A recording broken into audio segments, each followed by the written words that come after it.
When will you announce who your VP is? Not for a while. I mean, Not for a while. we have so many great people in the Republican Party, but not for a while. And so, the other day, Trump made the following statement. We all know that Trump is clearly in the lead in the presidential race right now. He has every chance of winning, and his campaign is showing us that.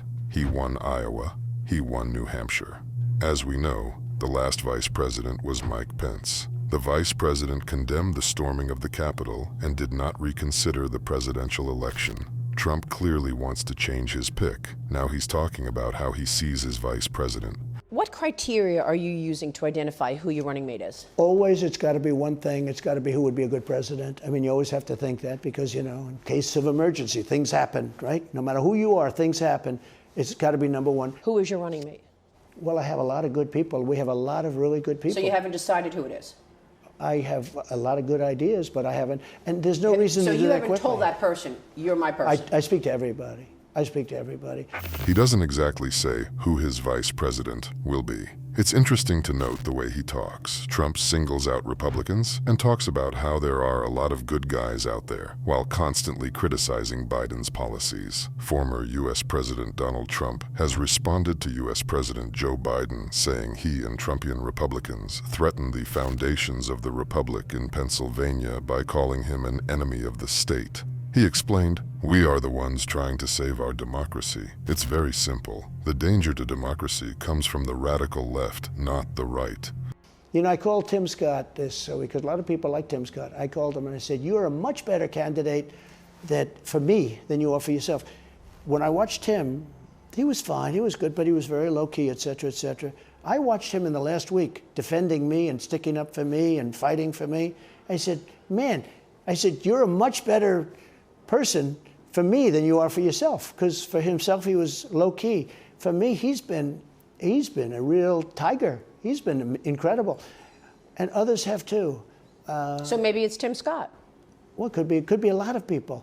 How amusingly, he dodges the exact answer. That's what Trump is known for. He sure knows how to speak beautifully, express his thought colorfully and interest. He spurned the cattle prod time. "He's the guy I look up to," he said in response to a question about Scott as vice president. The former president, however, did not give a direct answer to the question. Earlier on, January 21, Republican Florida Governor Ron DeSantis announced he was dropping out of the presidential race. He also supported Donald Trump's presidential candidacy, although he acknowledged differences with him.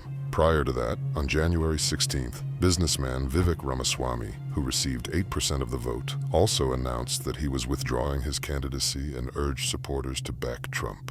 Is it fair to believe that you would have a number of your former officials in your new cabinet? I will put some back. I'll tell you, I came to Washington having spent almost no time in my life in Washington. I know, you said and that. all of a sudden I'm president. And I wasn't into Washington society. So I was not a Washington, I was a New York person. I was a New York builder. Well, you were an outsider, and that's why I was a think they had totally it in for outsider. you.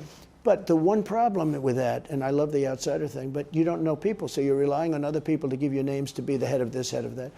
And by the way, we had unbelievable people. Trump has actually been in Washington again a lot of the time. Most of the time was not spent at the round table. He was implementing his idea to close the border, and he was happy to have succeeded. However, the absolute numbers show that the flow of migrants entering the U.S. through the Mexican border has actually decreased under Trump. His father had been building housing in Brooklyn and Queens since the 30s, but he stayed out of Manhattan and considered it the most profitable business to build houses for the poor middle class.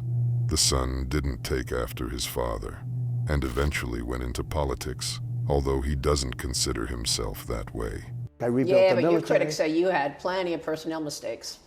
No, of course, but everybody does. Obama had. What about Biden? Look at the people running this Biden thing. The difference is I fire people. I fired Comey.